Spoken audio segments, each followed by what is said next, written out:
We are making a video. Baby dog and mama together in the living room. And I caught a flu, unfortunately. So I don't know. It's a combination of things, I guess. I got cold the other day making the other video at the other house. I got cold outside. I spent too much time outside when it was getting cold. That was a mistake, but I got caught up talking about Quetzalcoatl, and that's a long subject that I will always be talking about. And I also breathed in grass mold. Again, it happened before at this house, a couple of years ago, and now it happened at the other house. Recently, I breathed a bunch of unbelievable masses, like dust clouds of light green grass mold from the grass clippings that had been stored in the very large compost, the large trash can. And even if the lid is not closed, if you store grass clippings in a larger trash can, then grass is kind of light, but if you put a lot of grass in it, it condenses up on top of each other, and the load of the grass clippings press down. And then, if it stands there like that, it starts to heat up because of bacterial activity, lots of it. And it starts some sort of fermentation process, like a brewing process, like making beer. But, if it doesn't have water in it, then it's most likely not gonna make beer, right? But if you put water in it and it stands in water, then who knows? It might make grass beer. But I don't recommend it. I wouldn't drink it for sure, because I don't want anything that turns into alcohol. Okay. So, but there is a fermentation process happening.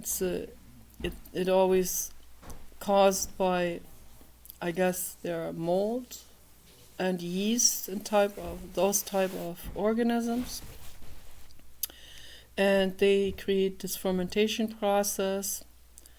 And after a while, I guess, after it has fermented, then I don't know if that then becomes this dust, or if there's another mold that sets in and that multiplies and then becomes this really fine dust. And so when you take the grass out, if it's kind of soggy, then by the way, that's the best soap in the world to wash your hands with. Really amazing on the skin. But, and it smells good too, really, really good. But, and it's like the best cleaner if you use that to clean anything in the house. You can put this in a bucket with water, and you can clean your glass panels and everything, and it doesn't take very much. It has an enormous grease gripping effect, much better than any soap has. This is amazing stuff. And then you soak it up with a ShamWow or sponge, and then you take another bucket with clean water, fresh water, and you rinse the sponge or ShamWow in that, and wring it out, and then wipe the glass afterwards with that. Or if you have a vehicle outside, you can just hose it down with water. So, but for glass, on the outside you can hose it down, but on the inside you have to use the sponge and rinse it several times and wipe the glass, and it's gonna be top-notch clean, like really, really ultra clean. it's the best, absolutely the best. And also I notice when I paint and I have acrylic paint on my hands and I wash my hands with slightly fermented grass and water. Use the grass like a soap and then water to make it more liquid. Then this is an amazing dark green liquid soap that feels incredibly good. And it immediately removes the acrylic paint from my fingers, which is really something. Also clay and kaolin clay from earth sedimentations and earth soil itself. The earth soil from earthworms that earthworms create, that's also incredibly grease gripping and takes acrylic paint right off your fingers. It's enormous. It's than what nature can do. So much better than any of these industrial thinners and paint removers and grease cutters and so on. You know, it's much better stuff. And better for the environment, it's better for your skin, it's better for everything. So that's why I wash a lot on our wash tables outside that always clog up when Paul has this hose underneath, which I would just take off. But he likes to have this hose that can be routed wherever you want to irrigate something. So like the drain hose that goes underneath. So it really, a wash table like this should actually have a drain hose. One of these large sewage drain hoses, or like, I don't know, for whatever RV and stuff, like this size diameter, should have. As the sink also. The bottom of the sink with this diameter, so of a drainage space, so the water really can run through and it will never clog it. And then you can route that large hose anywhere you want to and water the grass or compost areas and so on. This is very practical.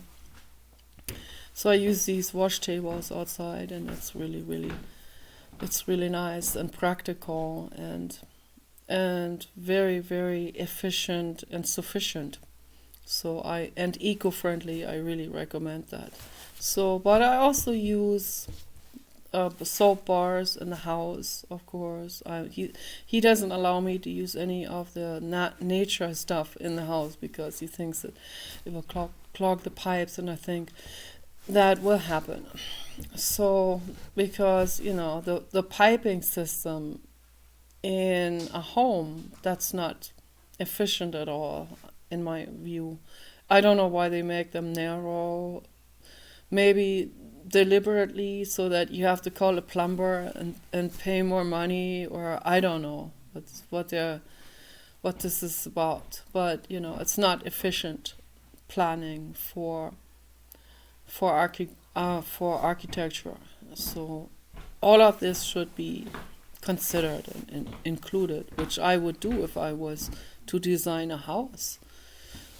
I would already incorporate all of these things, and green living and so on, and having an entire gigantic terrarium greenhouse attached to the house, so that you can go into at any time, and like a pool house, or like a swimming pool house, or an industrial greenhouse, very, very large, or a glass dome house or something like this, with swimming pool, jacuzzi, and there are plants growing in there, trees, food plants, all of that.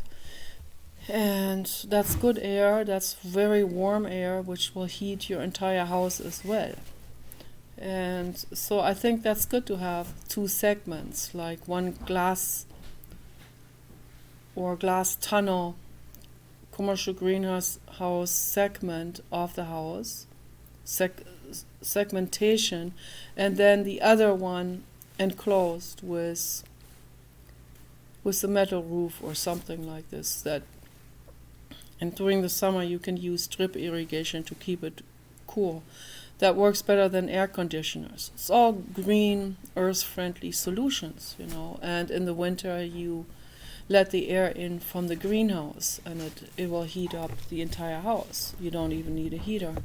It's there. The solutions are all out there. So, you know, the wash table is perfect and part of this entire green living system, and it will also save people money, you know, of course.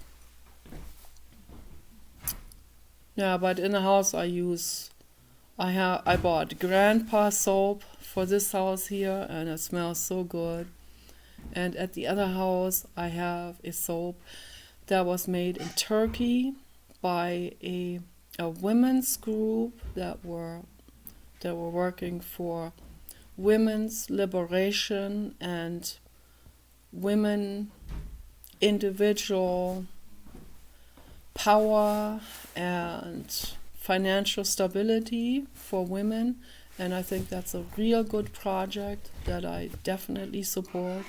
The soaps they make are amazing. Blue God agrees. 1111. Yes, those are good projects, all of those. And, you know, all of these amazing projects like Teachers Without Borders and Good Samaritans that go to different places and help people, not from a religious point of view, absolutely taboo, okay, but from a heartfelt, from a compassion point of view, okay.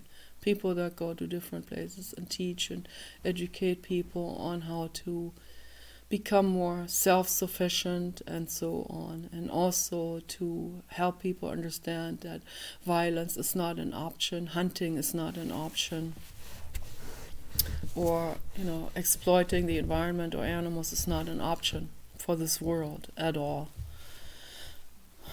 So I think that I got sick from getting cold and from breathing in that grass mold, and so now I know I had to learn 2 times the hard way. So sometimes I don't learn just by one experience that is bad. It has to be 2 experiences, or even 3, right? I mean, learn it the hard way over and over again until it's like, okay, I cannot store grass in those large compost containers, those trash cans. Obviously, I can store grass in 5-gallon buckets, you know, open-ended, of course. And best is outside or under maybe a carport or something where there's a lot of air getting into it, or stored in the garage, but it has to have air getting in it, at least during the day. So that's what we have to do. We've already been doing this here. He would mow the lawn, and then we put the grass clippings in 5-gallon buckets. We have 10 of those here, and then we have more at the other house, and we're going to have to do this from now on. And at the other house, we don't have all those buckets which we need here. At the other house, he's just going to have to dump over the grass clippings out of the collected grass clippings that he is collecting in the trash can.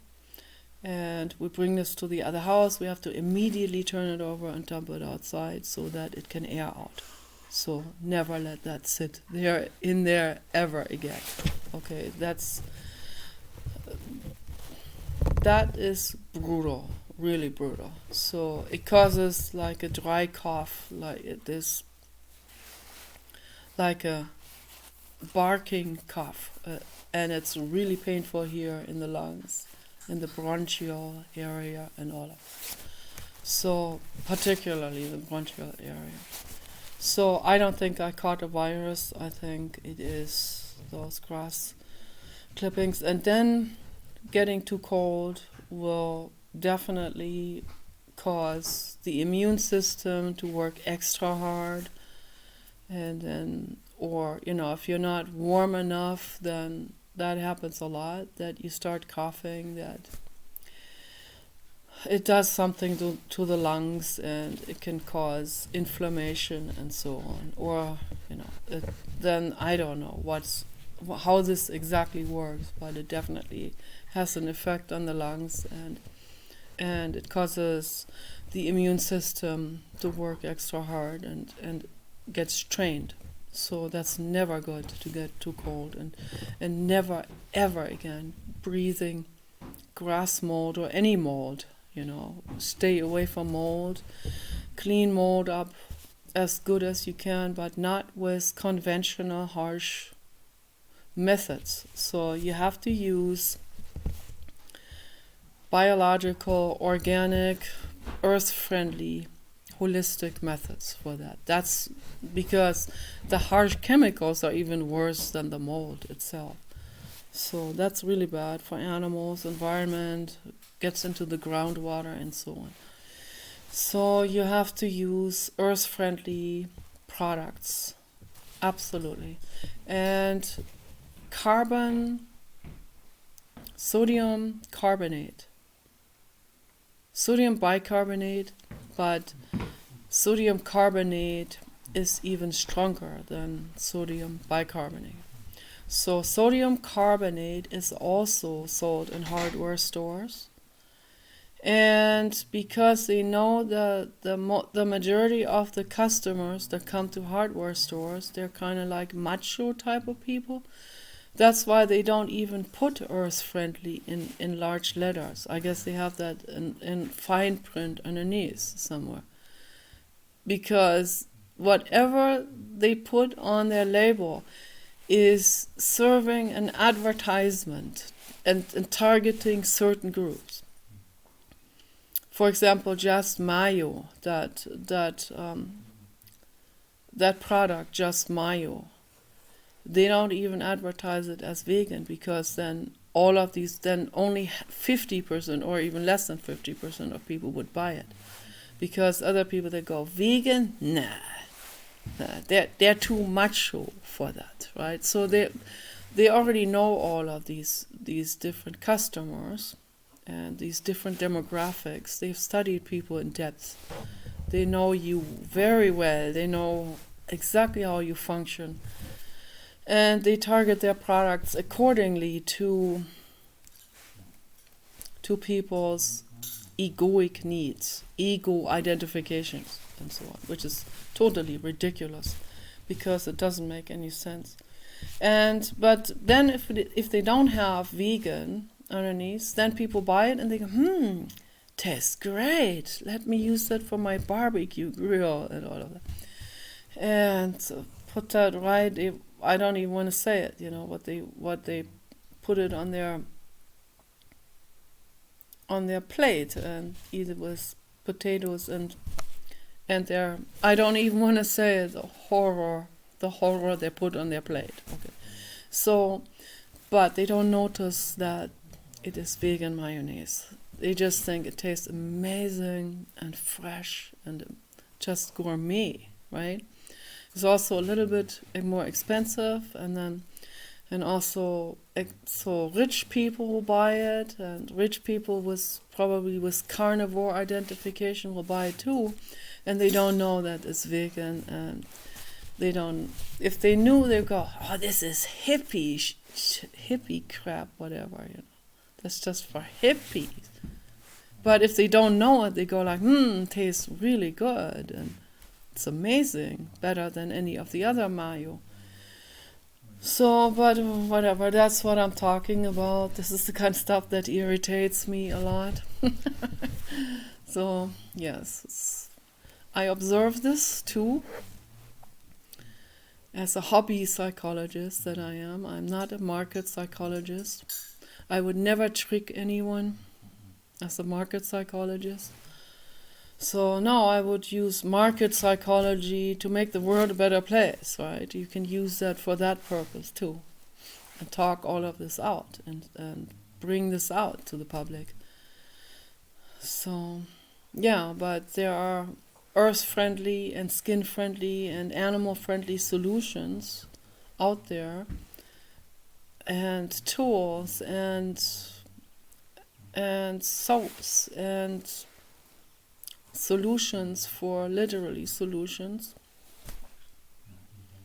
for cleaning mold up, that are totally safe and that totally gets rid of the mold, it's completely on contact. That's beautiful. It's amazing, sodium carbonate. And so you can use it in different ways. They have sprays that with a high concentration of that with water, and you spray it on the mold and different places. And it works incredibly well. And I recommend to do this twice. It would be probably the best. First, let it soak in, and then clean it up after a couple of days, and then in a few weeks do that again, spray it on again, and it will never come back. It even has proactive activity, so it works even if there is dampness in the future. It will get rid of upcoming mold spores that will get scattered or that get blown onto the wall or stick to the wall or something. So it will take care of all of that in the future as well. So it has a very long-lasting effect. But I recommend to use it probably once a year. So that's really, really effective. So the solutions are out there.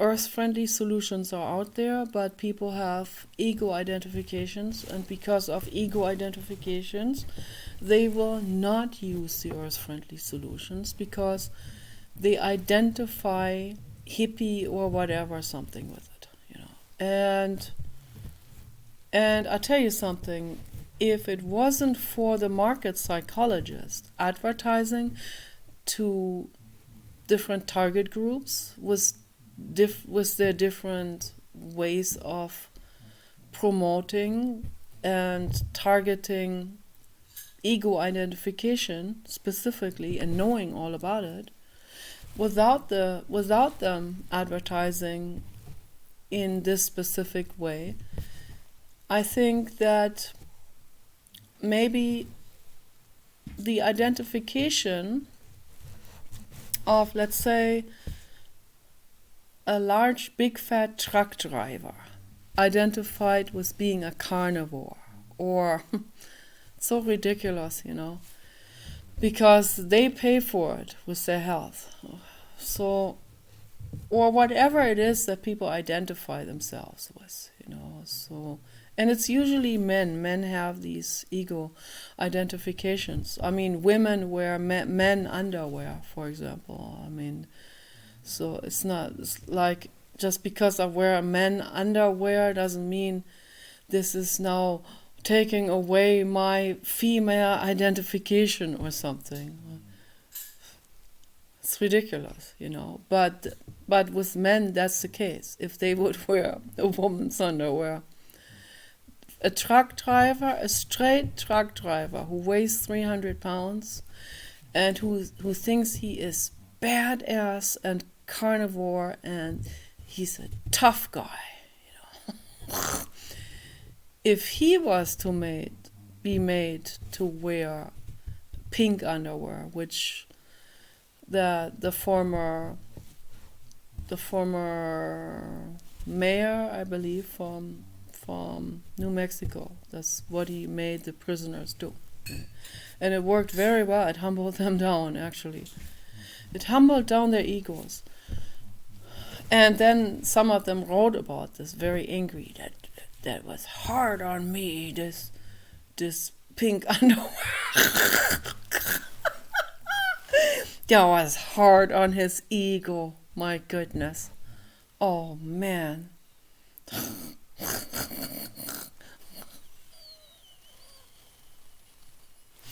Yeah, so for the large, big, fat guy, that would be quite something to wear.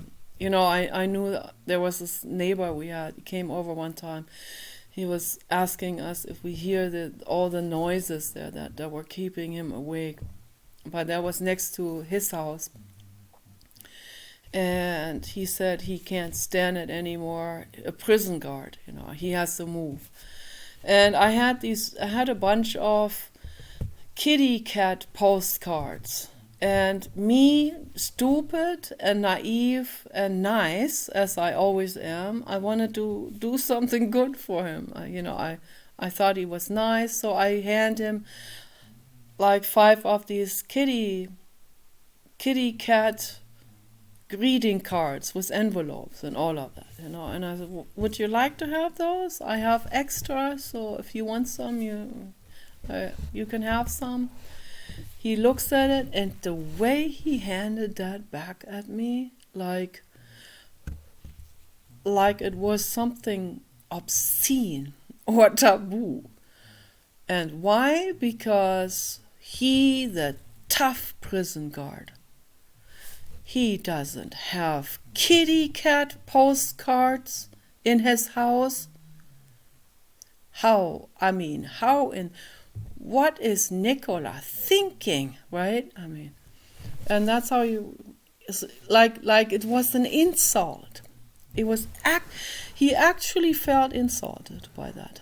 And that was a big learning experience, but interesting to say the least, really interesting, that reaction. That was like first-hand learning experience with people's male identifications. Incredible. There's no way I can ever date someone like this. No way. I cannot never date a man who has ridiculous ego male identifications things going on, where they can't even accept postcards or greeting cards with kitty photos on it. Beautiful, sweet little kittens.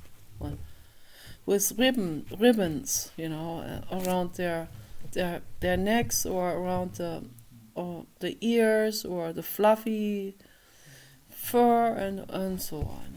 People dress them up. It's not my style postcard either. It was sent to me, My style greeting card is self-made with my own artwork, of course. But we kept on getting these greeting cards that does as promotional or whatever offers to donate to different types of organizations and charities. Okay, so they kept on sending, which is not good because some of them are supposed to be environmental, and then they are printing up on paper and they're sending this to people. And what if they send it to a bunch of prison guards and truck drivers? And then it ends up in the trash. It doesn't even end up in the recycling bin, in the paper recycling. It ends up in the trash, actually. And then all that the trees cut for being thrown, made into with elaborate processes using electricity and then being shipped, right? And all that costs money and gasoline and all that work that goes into it and bureaucracy, and then it ends up it's at a truck driver or a prison guard's house. Where does it end? In the trash.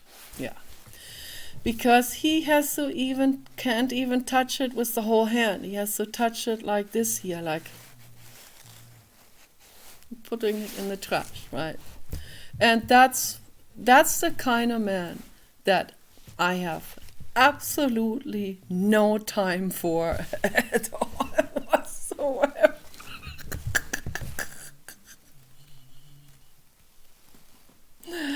No frickin' way.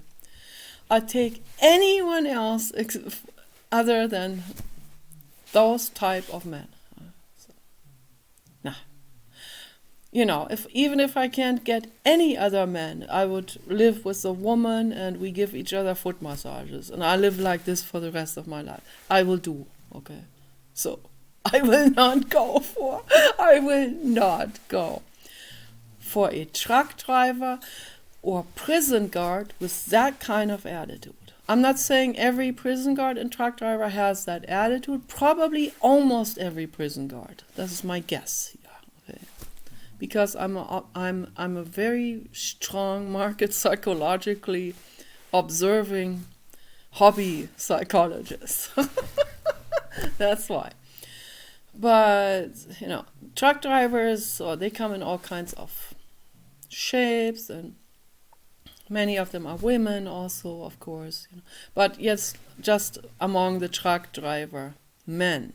Okay, some of them are gay, some of them are very liberal, some of them are very lean back, some of them are hippies, so they're not all the same type. But I would say the majority of them, the much more than 50%, probably 60, maybe 70% of the truck drivers, I'm just guessing from my observation, are self-identified with male image and being tough and working out in the gym and all of that. Most of them are. And yeah, with that job, you have to be tough, you have to be able to defend yourself. It's kind of like a tough job. You have to lift heavy things sometimes. It's not an easy job. So, and maybe not all of them have this extreme identification, but I would say the majority of those have. Majority of that particular demographic has that male identification where they cannot buy mayonnaise where it says vegan or earth friendly underneath. So, and that's why some corporations, they don't even want to put it on, or they have it in the back of the product in fine print, like all the way on the bottom. Earth friendly and vegan. And then the vegan will say, oh man, that's an extra plus, it's like, that's what I've been looking for, it's perfect, so it's great.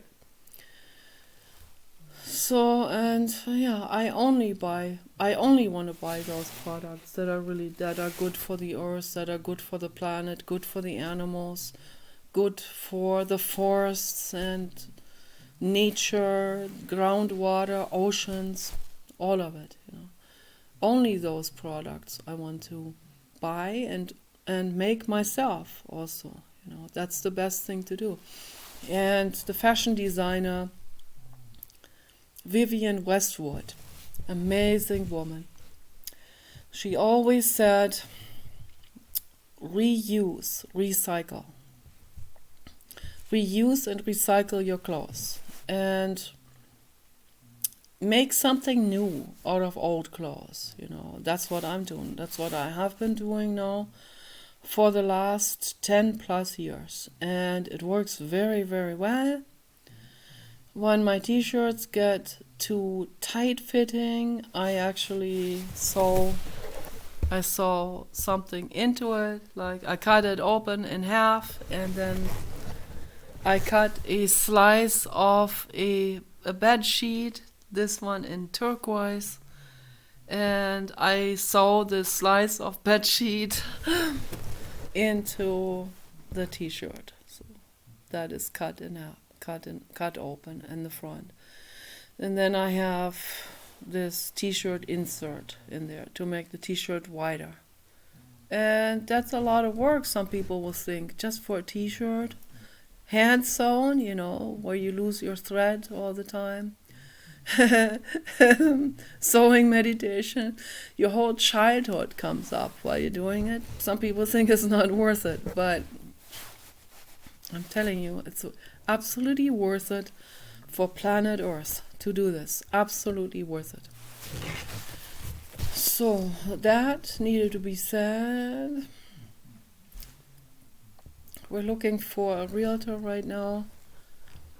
2 people came over yesterday. They were very nice, and we'll see what comes out of this.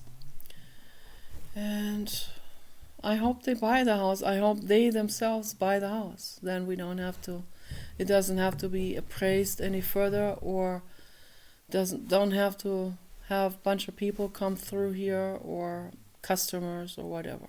So that would be the absolute best if they would buy the house.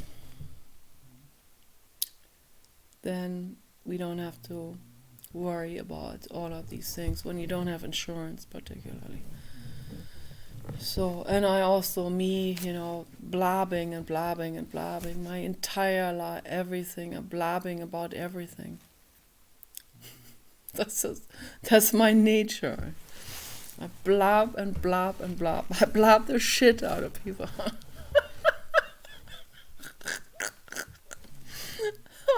But they really like the house. So the house without the inhabitants. That's the whole deal here, right? The house with the inhabitants, meaning Paul and Nicola and Baby Dog, that would make the house probably worth only a fraction, like a tenth of the appraised value, right? But the house without these people in it, then it can go sky high. The price will go way, way, way up. But of course they don't want to. They don't want to spend a lot of money either way, But of course they'll spend way more money without us in here.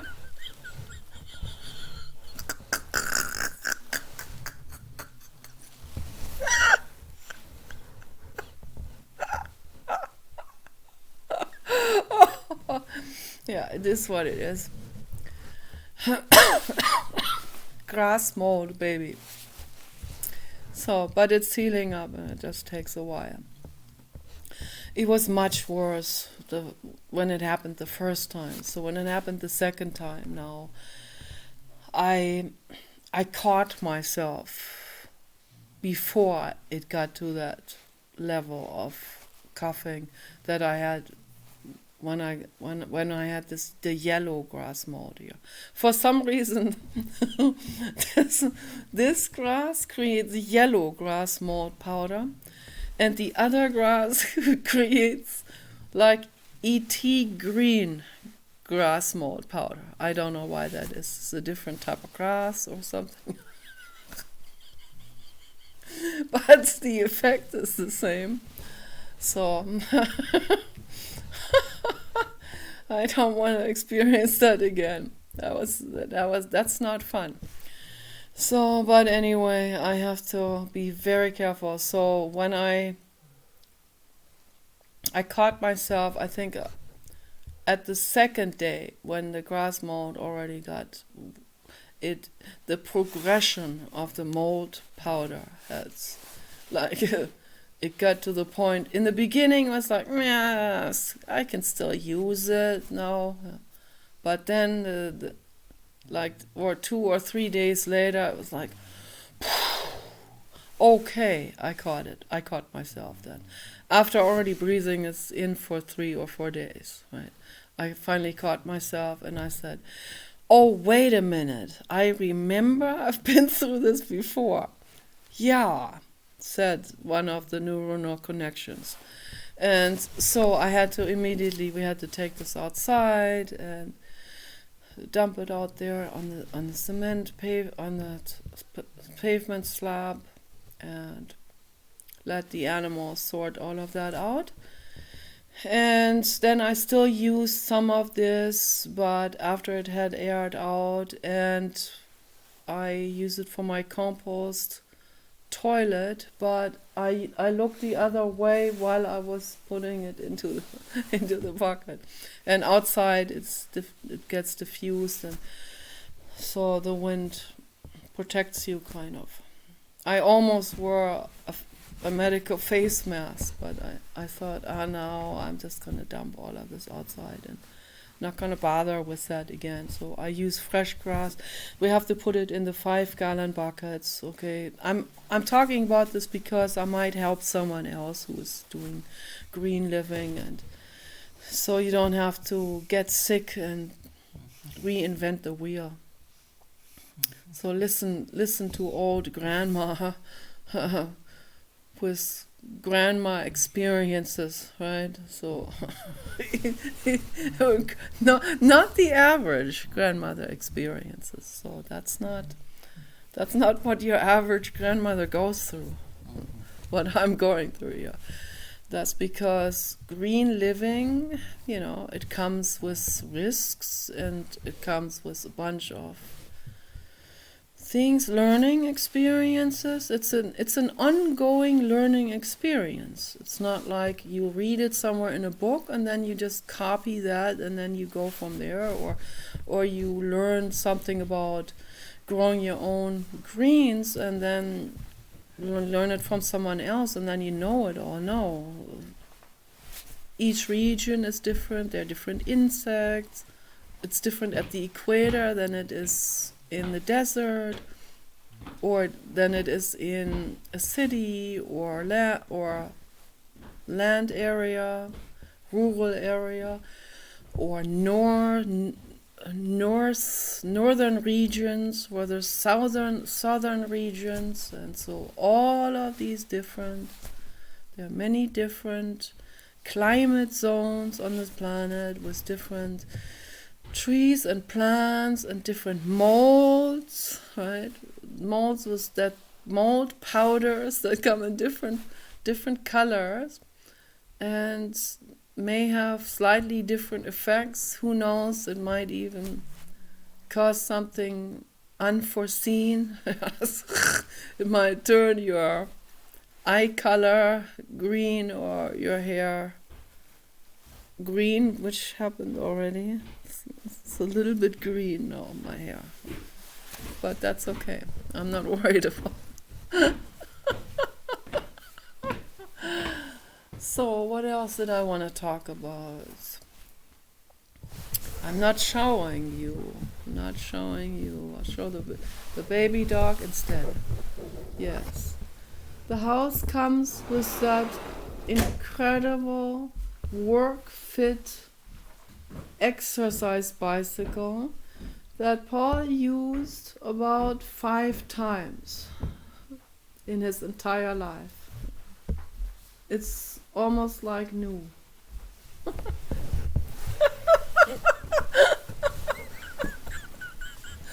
It also comes with an inversion table, which is upstairs. That was a Herculean to get this thing upstairs, because that thing weighs as much as a washing machine or something. Wow, but hey, Michelin Tireman can get to work, okay? But wait, Michelin Tireman consists mainly of water and fat. Not that much of muscle, right? He always forgets about that. He thinks Michelin Tireman can do all the heavy weightlifting. And that's also why he praises me a lot, because he wants to convince me in a roundabout way that, yeah, I'm tough, I can lift all of that, but I can't. No way. And also, I don't have that tough of a wrist and all of that.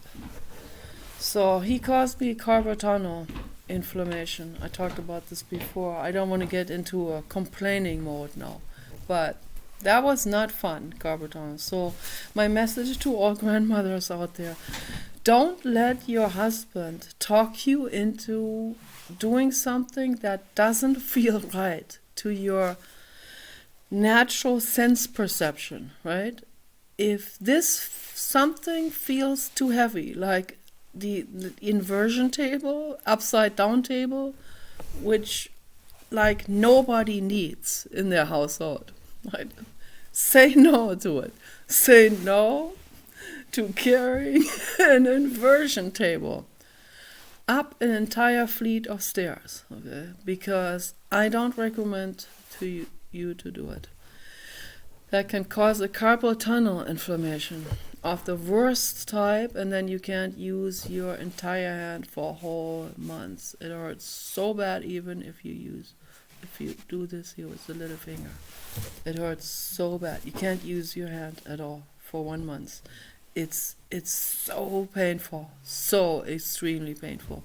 It's as painful as if someone is cutting knives into your ligaments and into your joints. That's how inflamed it was the carpal tunnel, particular these particular muscles and joints and ligaments that they're not designed, okay? Those are women ligaments, okay? They're not designed to carry something that weighs 1,000 pounds, obviously, unless you're a heavy-duty weightlifter, and there are only a few women in the world. Like Svetlana is one, and I do not compete with Svetlana. Trust me on that one. So no, that lady, I think she's from Iceland. Now that's a superwoman, and she also looks amazing. She really looks amazing, incredibly beautiful woman, and powerful and strong. And there are men who like that. So not all men like that, but there's a percentage of men that really, really dig that. So, and I understand how, because it's really nice.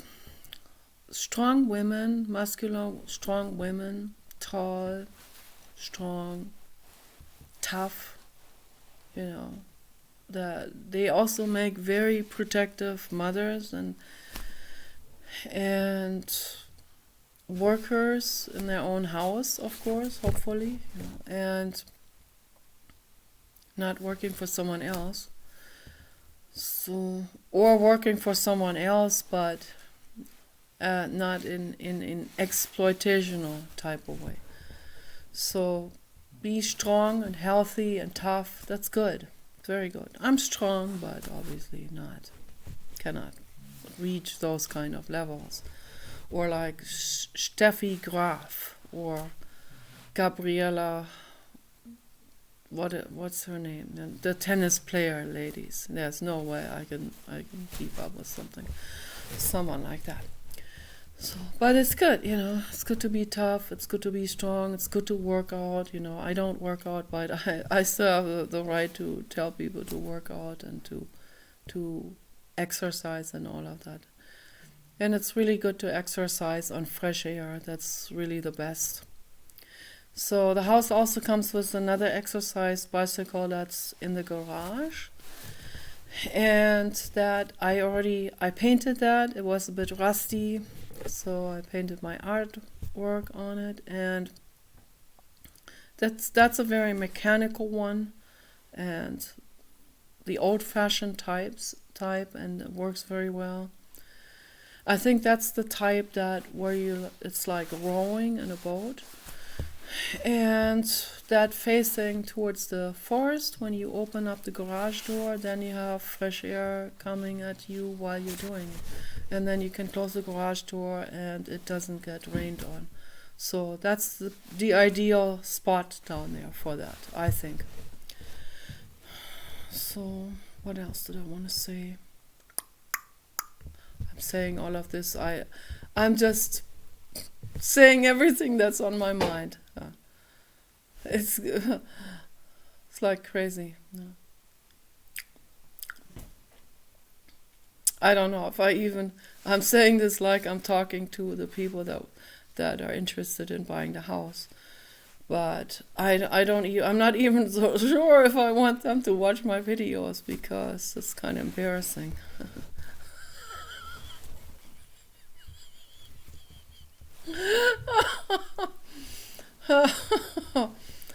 But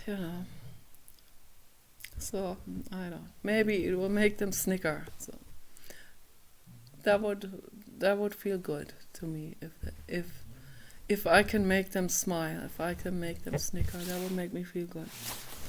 But if they feel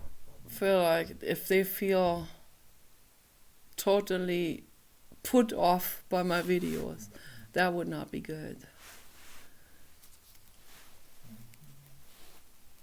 I wonder how many people are put off by my video. Probably a lot. But, I can't worry about this. What I have to offer here in my videos is rock solid grandmother advice, someone who is a green living person, environmentalist advice, and health advice, and advice for teenagers to be careful. I put all of that in my videos, and I think that is spot on and very important information that I give in my videos. That's my personal opinion. Otherwise, why would I talk about it, So if I didn't think that what I say is important. So, I don't know if my artwork is everyone's taste, or if my haircut is everyone's taste, but, if at least make you smile or snicker. It's what Jonathan Mese, the artist in Germany, what he said. And he had this exhibit, and they created sort of like prison cells, and then he put a bunch of stuff into these prison cells, like dummy dolls, and he dressed them up in specific ways, and put wigs on them, and teddy bears hung around them and glued to them, and with paint all over. And I liked it. I think it's heartfelt child play, and it's important for an adult person to do child play. Very important. So, and that is what it is for him. He says, I don't even know if this is art, but this is, to him, this metabolism, it's like playing it out, child playing it out. Going with that flow of it. That's what art is, okay? Flowing this out and through. It's like flowing with the infinite cosmos, in that moment, and being completely one with this, with the infinite cosmos, and being that child, that everyone should always be also, besides using reason and all of that. So then the next day there was the art exhibit, and he was there, he was observing people. He was there, standing there and talking to this or that person, and they would come over, people would come over and talk to him, but he would always have one eye on the prison with the dummy dolls in there, and he would always look at people's facial expressions that would walk by that prison, and stand there for a while and look at it. Like, this is, yeah. And he was partly amused and also partly shaking his head after they all left. And he said, someone filmed him and said that to the camera. The propaganda films that they, out of jokes, it's a joke name, that his propaganda film video people, crew that he has there. He's one of the top 100 artists in the world. So they're always running around after him and filming him and filming his conversations with different people. And so this time they came over and they asked him directly and with the camera at him, and the camera person asked them, so what do you think about this exhibit? What's going through your mind? How do you think people perceived it, and so on? And Jonathan doesn't care how people perceive it, whether they like it or not. So he does it because to him it's metabolism. He has to do it, okay? But that's what creates this. That creates this energy that average, regular, anyone can perceive, whether consciously or unconsciously. That's what creates the crowds. That's what people are impressed with in some way.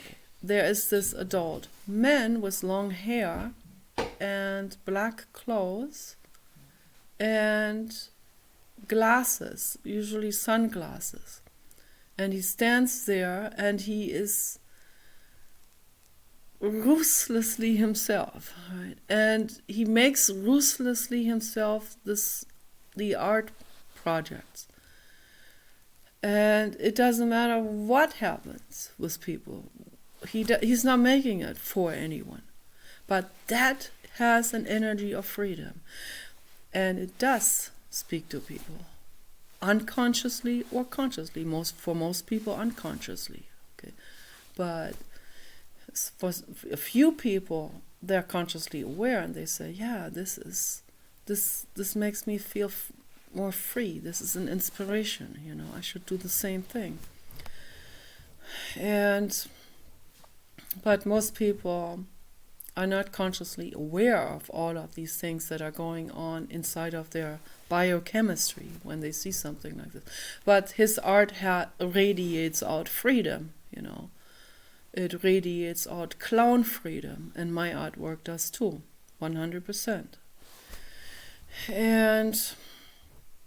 But the difference is, my artwork is not known. I am not known in the art world.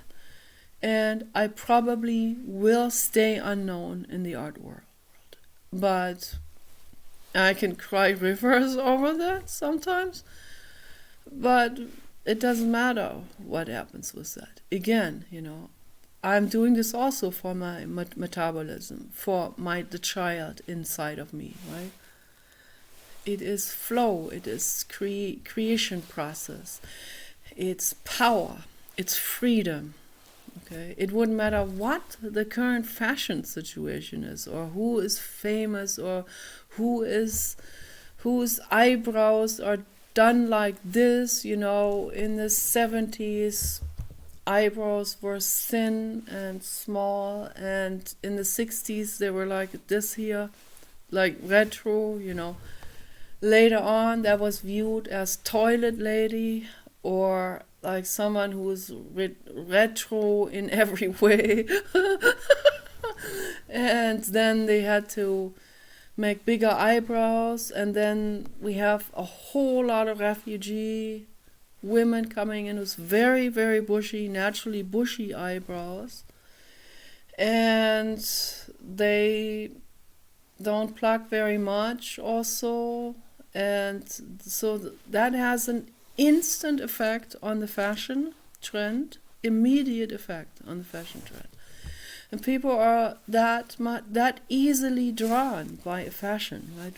Whatever is happening right now, this is the median eyebrow shape, about like, this is the fringe, this is the fringe, that's the fringe, and that's the fringe, but here's about the median, and this is about the Pocahontas eyebrow shape that now every woman has to do. It's like mandatory or else. Okay. And so I don't want to fall into that brain mind trap and enslavement, mental enslavement. Why? I'm not going to fall into this. So no, I'm going to do it. Actually, I'm going to do it reverse. That's just how I am, but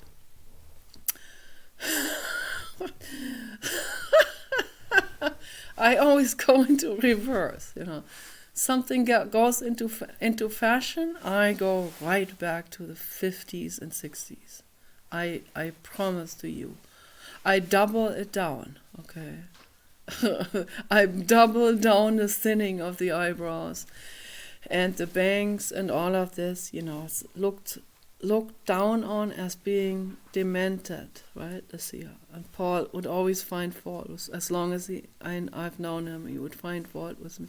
That looks demented, right? Well, then I have to double down on it, obviously. Make it look even more demented.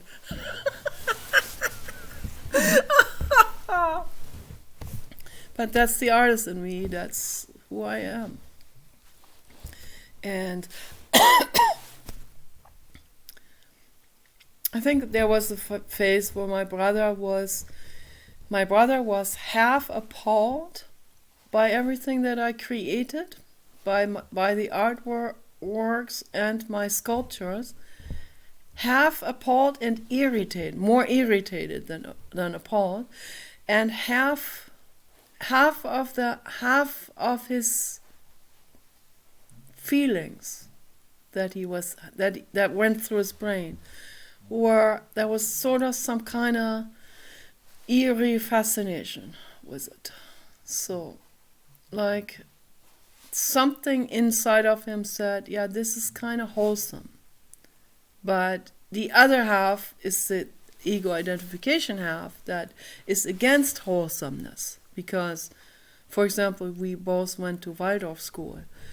And a lot of kids, my generation growing up in Waldorf school, they would be against Waldorf, against anything that is associated with Waldorf school and with holistic and Veleda, and that smells kind of herbal and healthy. My parents are even opposed to it. So it's like, that smells too healthy. I don't like that skin cream. It smells too healthy. Okay. It's too healthy for you. My mother. So it never made sense to me, actually. How society, how people's reactions are to certain things. And whatever my mother said, whatever my mother didn't like, I would double down with the opposition, with exactly what she didn't like. So I would double down on it. It's my only way of protesting.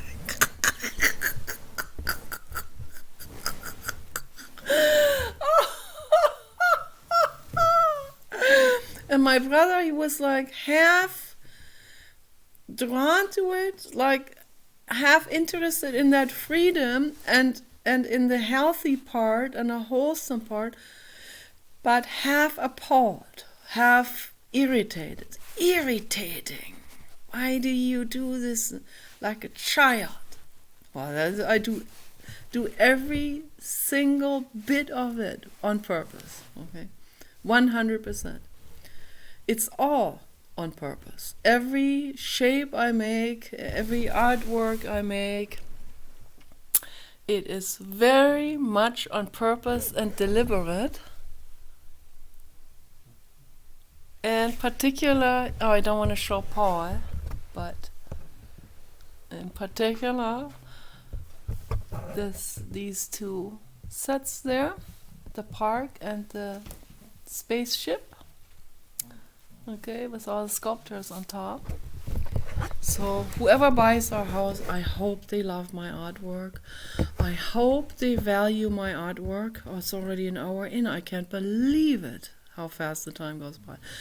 So it's kind of like talking to a friend, and having a good laugh with a friend and just blabbing it all out, whatever is on your mind, and you should do that too. And this is very therapeutic, it's very good.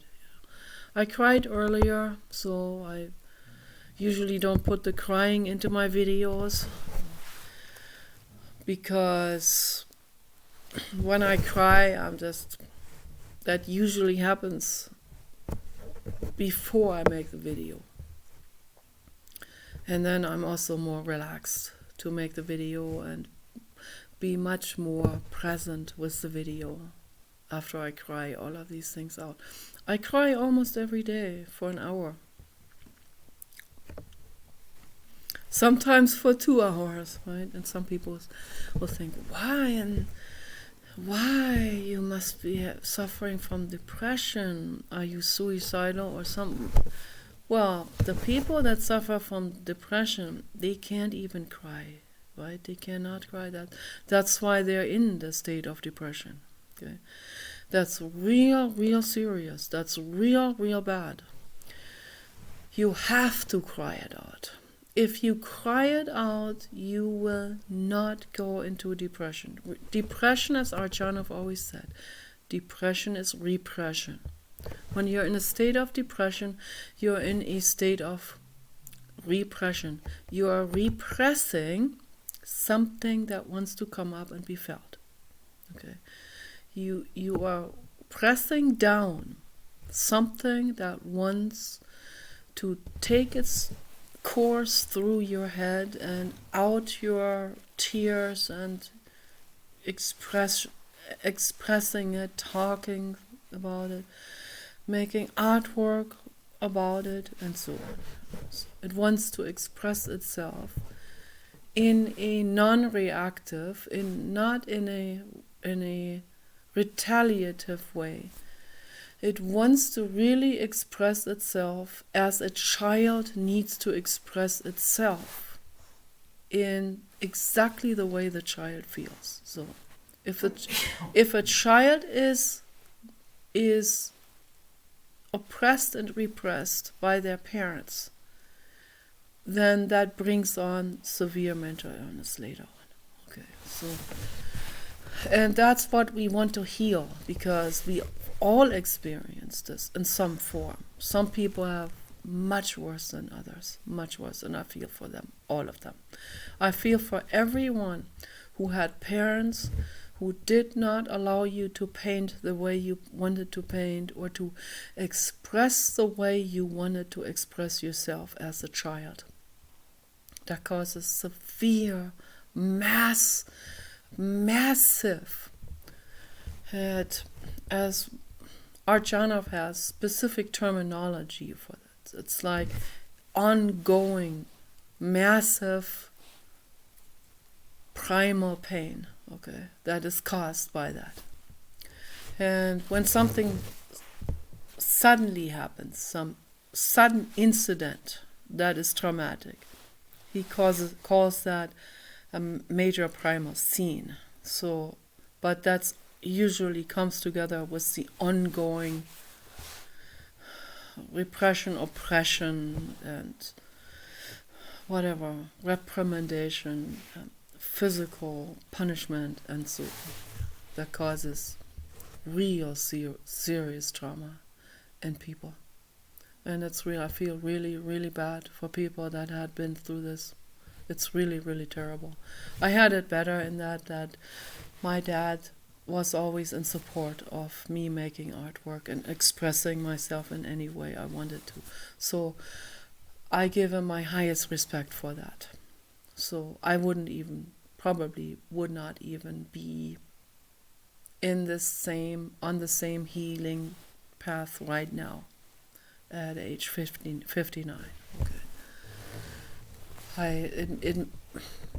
That may have delayed it.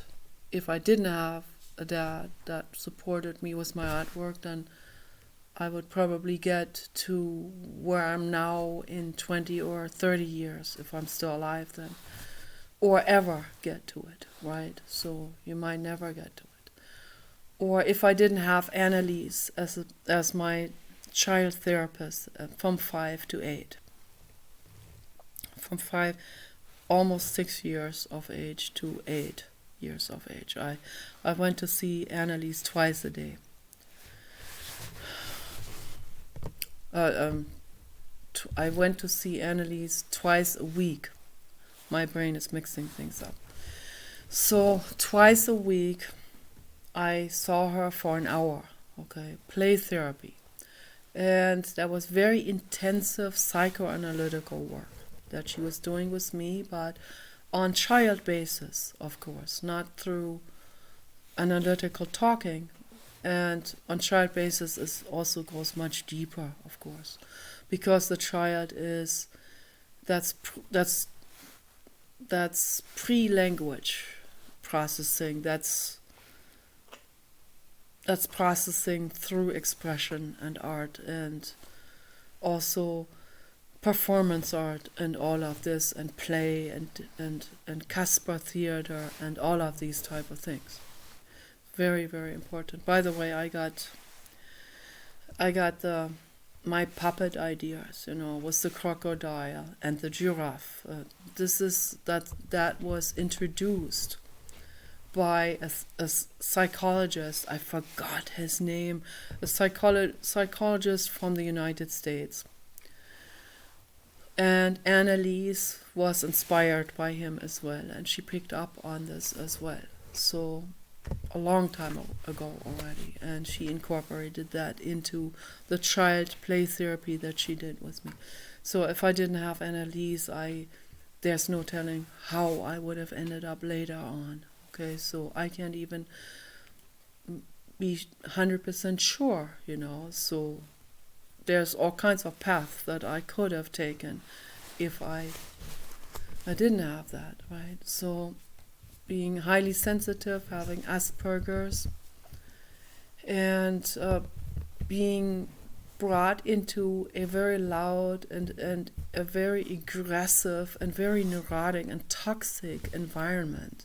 Very toxic, physically toxic and psychologically toxic environment, with my mother and my grandfather being extremely unwell, extremely mentally ill and toxic. So that's very traumatic, very, very traumatic, particularly for a sensitive child, very traumatic. So that's why I didn't want to have children, because I don't want to put a child into a toxic world. Why should I do that? So, but anyway, this video is extremely long. The Blue God agrees with me. 111, and then a little while before, another 11. So, Blue God agrees with all of these things that I'm saying. So, anyway, I'm wrapping it up now. I want to talk about Quetzalcoatl again. I just want to mention in the very end. I want to keep on talking about Quetzalcoatl, because that is a fascinating figure. I saw a dinosaur before we came to this house. Just the day before we came back to this house, I was briefly on the internet, and I looked at some of the documentations on dinosaurs, because I'm fascinated with it, just like a child is. I've always been fascinated with dinosaurs my whole life. There is a dinosaur that is literally called Quetzalcoatl. You gotta look that up right now after this video. Look up Quetzalcoatl. Actually, they called him Quetzalcoatlus. Okay, they added US in the end to the name, but I just call him Quetzalcoatl because that's Quetzalcoatl in Quetzalcoatl form, literally, But he reincarnated later on as a man in Mesoamerica. But that is Quetzalcoatl in his original form. If you look this up, it cannot get any more artistic than that. That shape of a dinosaur that evolved, what I think naturally evolved. Naturally evolved through trial and error and nature and adaptation, right? It naturally evolved into that incredible, flamboyant, into a shape that you would never associate with nature, ever. You'd think, now this comes from the Andromeda galaxy, for sure. That there's no way this shape can evolve on planet Earth. But that shape evolved on planet Earth a long time ago, more than 100 million years back, or 80 million years back. There was a Quetzalcoatl here on this planet. Different forms of them, but the king of those, the biggest one, the hugest Quetzalcoatl that has ever been on this planet, is as large as a giraffe, and that flew through the air, believe it or not. and weighed at least as much as the giraffe, and even had a giraffe neck and everything. It's very similar shape as the giraffe, but even wilder. Oh, that's incredible. And flew through the air. I mean, it's hard to believe that, So I just wanted to add this at the end of the video, because you have to go now. You got to put Quetzalcoatl into Google, and you have to put Quetzalcoatl dinosaur, and it will bring it right up, and you will see him. He is amazing. That's the living art of the infinite cosmos. Okay. Peace and love for all living beings. Yes, baby dog. Yes, wir machen es.